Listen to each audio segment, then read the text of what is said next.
Hi, welcome to my YouTube channel science wizard. Friends, आज का जो एजेंडा है वो है material, metal and non metal, जो कि चैप्टर नंबर 4 है क्लास 8 का। उसके बारे में डिस्कस करेंगे हम।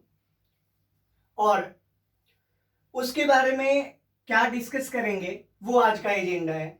आज का एजेंडा इंट्रोडक्शन टू मेटल, जिसमें हम ये पढ़ेंगे कि मेटल क्या होता है, क्यों किसी भी आर्टिकल को हम मेटल कहते हैं, और उसके बाद सम ऑफ द बेसिक प्रॉपर्टीज, जो बहुत बेसिक प्रॉपर्टीज हैं, वो पढ़ेंगे। ठीक है, तो चलिए स्टार्ट करते हैं हम अपने आज के एजेंडे को, जो कि है इंट्रोडक्शन टू मेटल। तो कभी भी बेटा, जब भी हम बात करते हैं, जैसे मान लीजिए हमने कहा इंट्रोडक्शन का मतलब क्या है। अगर मैं आपसे बात करूं कि इंट्रोडक्शन है, तो what is the meaning of introduction. Suppose मैं आपसे कहता हूं कि आप अपने आप को इंट्रोड्यूस करो, तो आप क्या बताओगे? अपना नाम, अपने पापा का नाम, अपना घर, गांव, जो भी है। तो इंट्रोडक्शन का मतलब क्या होता है? एक तरह से परिचय, अपना परिचय होता है। और जब हम मेटल की बात कर रहे थे, ठीक है, तो मेटल के बारे में हम क्या कहेंगे कि मेटल का इंट्रोडक्शन क्या है, मेटल क्या होता है। तो मेटल के लिए बेटा ये कहा गया कि मेटल किसी भी चीज को कहेंगे, उसके लिए कुछ प्रॉपर्टीज को रखा गया। मतलब ये कि अगर उन प्रॉपर्टीज को कोई फॉलो करेगा तो वो मेटल है, अगर वो प्रॉपर्टीज को फॉलो नहीं करता है तो वो मेटल नहीं होगा। बहुत ध्यान से सुनने वाली बात है कि कभी भी अगर हम ये कहेंगे कि कोई भी चीज अगर कुछ प्रॉपर्टीज को फॉलो करता है तो वो मेटल है, अगर वो फॉलो नहीं करेगा तो वो मेटल नहीं है। अब वो कौन कौन सी प्रॉपर्टीज ऐसी हैं जिनको वो फॉलो करेगा तो मेटल कहलाएगा? तो लेट अस सी हियर। हम क्या कहते हैं? Metals are those substance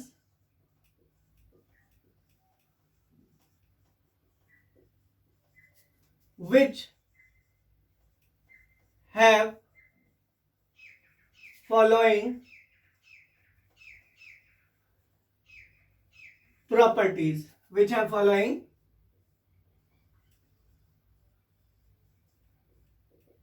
metal के लिए एक स्पेसिफिक प्रॉपर्टी रखी गई। अगर उस प्रॉपर्टी को कोई फॉलो करेगा तो अच्छी बात है, वो मेटल है। अगर वो फॉलो नहीं करता है तो वो मेटल नहीं है।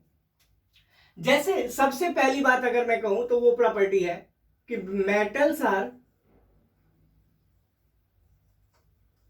मेलेबल। Metals are malleable. अब इस मेलेबल का मतलब क्या होता है बेटा? तो हम कहेंगे क्या? Beaten into seeds, beaten into seeds means what? कि जब भी हम किसी भी मेटल को पीटेंगे तो पीटने पर वो क्या होता है? पतले पतले चदरों में बट जाता है। जैसे एक आयरन रॉड को आपने देखा होगा कि पीटते पीटते वो उसको पतला, मतलब सीट के बराबर बना देते हैं। तो हम क्या कहेंगे कि metal when beaten with a hard substance, किसी भी टफ सब्सटेंस के साथ अगर आप मेटल को बीट करोगे या पीटोगे तो वो क्या हो जाएगा? सीट्स में बदल जाएगा। क्लियर हो गया? Means what? कि metal when hit with a hard substance, a hard substance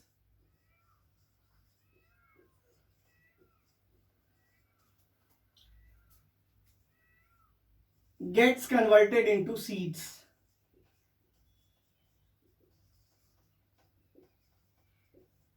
तो यहां से एक बात का अंदाजा लगा कि हाँ, मेटल में ये प्रॉपर्टी है कि मेटल को अगर हम बीट करेंगे तो वो सीड्स में बनना चाहिए। अगर वो सीड्स में नहीं बनता है तो वो मेटल नहीं है।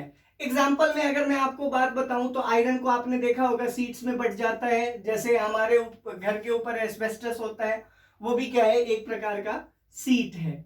आयरन सीड्स की अगर हम बात करें। दूसरी बात क्या है कि metals are malleable. Metals are malleable हो गया। अब दूसरा, डक्टाइल। अब मेटल्स आर डक्टाइल का मतलब क्या है कि मेटल्स को अगर हम बीट करें या ड्रॉ करें तो उनको पतले पतले वायर्स के रूप में बनाया जा सकता है। मतलब ये कि अगर हम मेटल को ड्रॉ करने की, खींचने की बात करें तो मेटल को वायर के रूप में बनाया जा सकता है। आपने देखा होगा कि जितनी भी इलेक्ट्रिक वायर्स हैं उनमें कहीं ना कहीं कॉपर वायर होता है, तांबे का तार होता है। तो बेसिकली वो इसकी इस प्रॉपर्टी की वजह से होता है कि metals are ductile. Means what कि metals are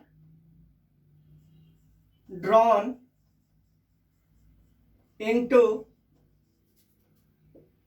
thin wires. Metals are drawn into thin wires, ठीक है, and this property is called ductility. And this property of metal is called ductility.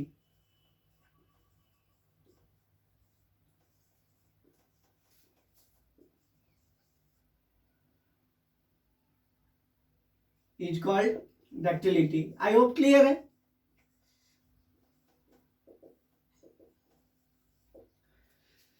तीसरी जो बात है बेटा, एग्जाम्पल में कॉपर वायर, आपने देखा होगा कि कॉपर की वायरिंग होती है या कॉपर से वायर ज्यादातर बनाया जाता है। क्यों? क्योंकि मेटल में वो प्रॉपर्टी होती है जिसकी वजह से वो थिन वायर्स के रूप में बढ़ जाता है।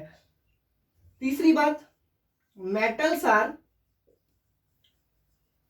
सोनोरस। अब यहां देखो बेटा, ये कंफ्यूजिंग सा टर्म है कि सोनोरस का मतलब क्या होता है। तो सोनोरस के बारे में मैं आपको बता दूं कि सोनोरस का मतलब होता है produces ringing sound. Produces ringing sound means what कि जब भी हम मेटल की बात करेंगे तो मेटल जो है ना वो क्या प्रोड्यूस करता है बेटा, रिंगिंग साउंड प्रोड्यूस करता है। इसको जब भी हम किसी हार्ड सब्सटेंस से हिट करेंगे तो वो क्या करेगा, प्रोड्यूस करेगा कैसा साउंड, रिंगिंग साउंड। हमने बेल देखा होगा, बेल क्या है, कहीं ना कहीं आयरन से बना हुआ होता है और दूसरे हार्ड सब्सटेंस से जैसे ही हम उसको हिट करते हैं तो वो रिंगिंग साउंड प्रोड्यूस करता है। इसीलिए हम क्या कहते हैं, metals are sonorous. Means what, metals on being hit by hard substance, on being hit by hard substance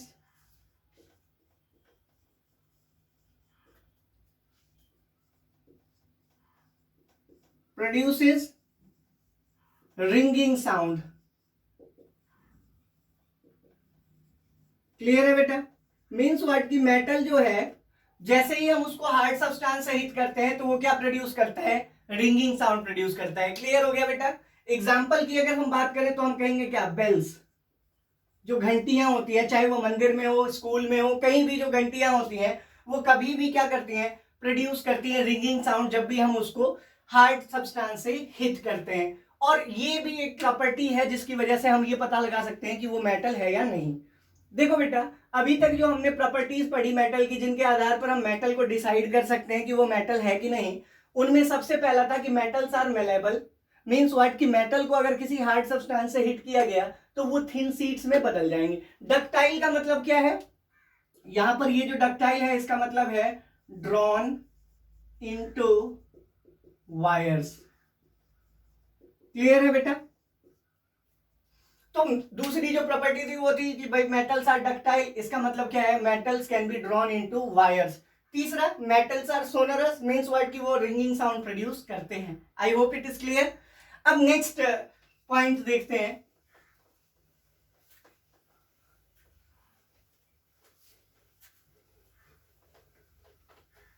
उसमें हम क्या पढ़ेंगे, जो बचा हुआ पार्ट है उसकी अगर हम बात करें तो हम ये कहते हैं मेटल्स आर लस्टरस। अब ये लस्टरस क्या होता है बेटा, इस लस्टरस का मतलब होता है साइनी अपीयरेंस, चमकता हुआ होना। मीन्स व्हाट कि मेटल्स व्हेन सीन, जब भी मेटल्स को देखा जाता है तो वो चमक रहे होते हैं, वो भी एक खासियत है जिसकी वजह से हम ये पता लगा सकते हैं कि ये क्या होता है, मेटल है। कोई भी अगर चमकती हुई चीज होती है तो बेसिकली नॉर्मली अगर हम बात करें, एक्सेप्शन की हम बात नहीं करते, वो कि ग्रेफाइट है, ग्रेफाइट एक नॉन मेटल है जो चमकता है, लेकिन नॉर्मली जो मेटल्स हैं वो लस्टरस होते हैं। मीन्स व्हाट कि मेटल्स जनरली have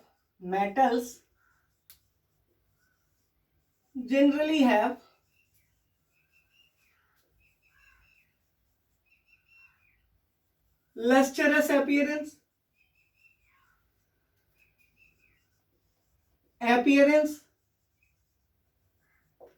अब यहां देखो बेटा, ये इंडिकेट मैं कर देता हूं, एक्सेप्शन जो है ना, एक्सेप्शन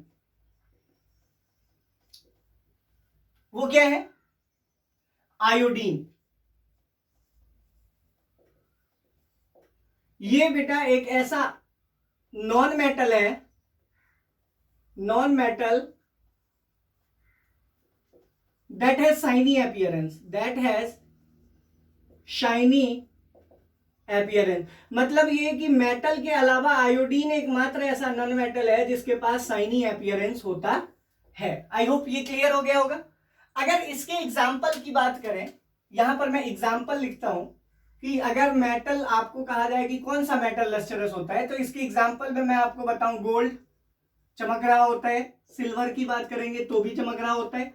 आई होप क्लियर हो गया होगा ये कि मेटल्स के पास लस्टरस अपीयरेंस होता है, ये एक्सेप्शन याद रखना जरूरी है। क्लियर हो गया।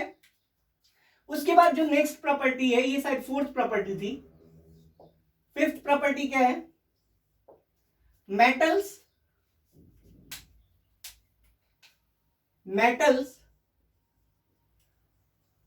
Are generally solid at room temperature। अब बेटा मेटल्स जनरली सॉलिड होते हैं तो कहीं ना कहीं हम ये भी लिख सकते हैं, metals are generally hard,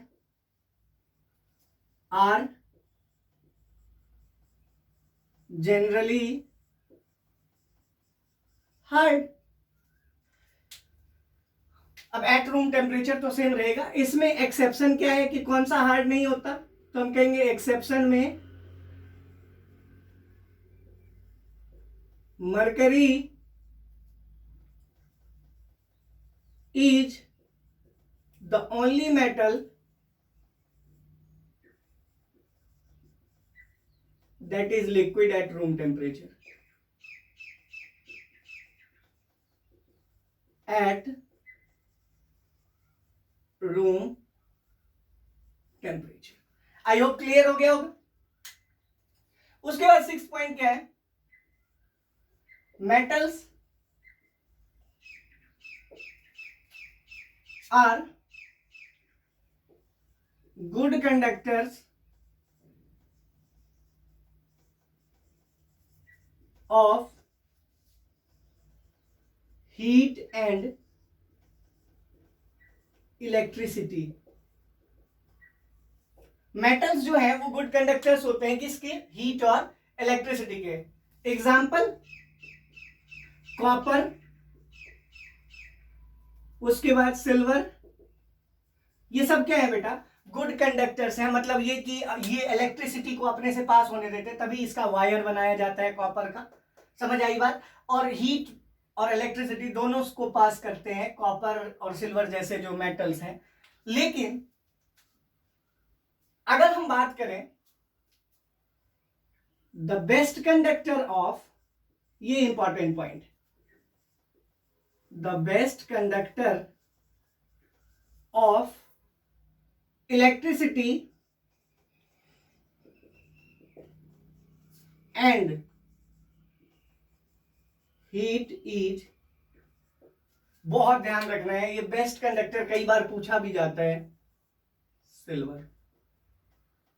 silver जो है वो बेस्ट कंडक्टर है हीट और इलेक्ट्रिसिटी का। आई होप ये क्लियर हो गया होगा। उसके बाद नेक्स्ट पॉइंट क्या है, मेटल के केस में कि मेटल्स जो हैं वो बेसिकली क्या है, उनका मेल्टिंग और बॉइलिंग पॉइंट हाई होता है। मीन्स व्हाट, कि मेटल्स हैव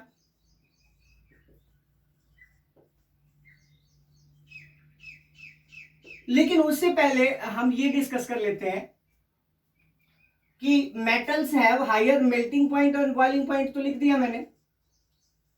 इसका मतलब क्या होता है, तो हम कहेंगे क्या कि ये जो है ये पिघलने वाला पॉइंट है। तो जो भी सॉलिड होगा, यहां मैंने लिखा था कि जनरली मेटल सॉलिड होते हैं, तो कहीं ना कहीं उनको पिघलाने के लिए ज्यादा एनर्जी की जरूरत है। नहीं, जो पहले से लिक्विड फॉर्म में है उसको पिघलाना बहुत आसान है, लेकिन अगर हम मेटल की बात करें तो मेटल सॉलिड में होता है, इसीलिए उसको पिघलाने के लिए ज्यादा टेम्परेचर की जरूरत है। आई होप ये क्लियर हो गया होगा। तो ये कुछ प्रॉपर्टीज थी मेटल की जो हमने आज पढ़ा है। इसमें ध्यान रखने वाली बात है कि साइनी अपीयरेंस, लस्टरस का मतलब होता है, सोनोरस का मतलब होता है रिंगिंग साउंड प्रोड्यूस करने वाला। इसी तरह जनरली मेटल सॉलिड होते हैं एक्सेप्ट मरकरी, ये ध्यान रखना है। इसमें एक्सेप्शन है आयोडीन जो एक नॉन मेटल होकर चमकता है। और ये ध्यान रखना है कि गुड कंडक्टर ऑफ इलेक्ट्रिसिटी में सिल्वर जो है वो बेस्ट कंडक्टर है। आई होप क्लियर है। उसके बाद मेटल के पास higher melting and boiling point है। तो ये कुछ प्रॉपर्टीज थी जिनको आपको ध्यान से देखना है। इनमें से अगर कोई भी प्रॉपर्टी आपको समझ नहीं आती तो दोबारा से इस वीडियो को देखिए, लेकिन समझिए, इसको स्किप नहीं करना है, वीडियो को लास्ट तक देखें। आज के लिए इतना ही। Thank you very much. God bless you.